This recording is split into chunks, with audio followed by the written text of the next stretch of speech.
बुनियादी वजह यह है कि कल जब पाकिस्तान टीम ने इंग्लैंड को 184 रन पर आउट किया तो फिर क्रिस्टियानी बिल्ले खंबा नोचे वाली बात थी।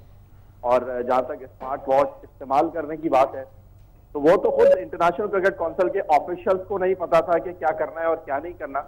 और इस बात की तरफ तवज्जो जो है वो एक सहाफी ने आईसीसी की दिलाई और उसके बाद आईसीसी हरकत में आया और इत्तलात है कि आईसीसी ने आज ईमेल भी जनरेट कर दी है।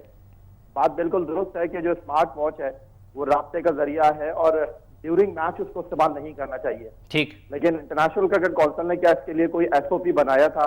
अगर बनाया था तो फिर डेफिनेटली वो बताते खिलाड़ियों को, और अगर खिलाड़ियों को नहीं भी पता था तो ड्यूरिंग मैच जो है वो अंपायर खिलाड़ियों पर नजर रख सकते थे और आईसीसी मैच रेफरी जो है वो खिलाड़ियों की जरजनिश कर सकते थे। ये अलग बात है, लेकिन सबसे इंपॉर्टेंट बात यह है कि जो आईसीसी के anti corruption officer Peter O'Shea Lord's cricket ground पर मौजूद है, वो भी इन चीजों से नाबलद थे और उनको ये बात पता ही नहीं थी कि खिलाड़ी स्मार्ट वॉच इस्तेमाल कर सकते हैं या नहीं कर सकते। ठीक। अच्छा, आपके ख्याल में ये सब लोग सोए पड़े थे? अगर एक जर्नलिस्ट इस तरफ तवज्जो ना दिलाता तो कुछ भी ना होता।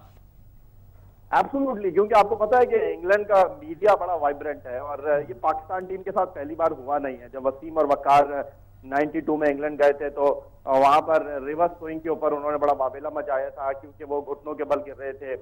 और उसके बाद कहीं ना कहीं इंग्लिश मीडिया जो है वो इस तरह की चीजों को क्रिएट करता है और एक्सपेक्टेड था।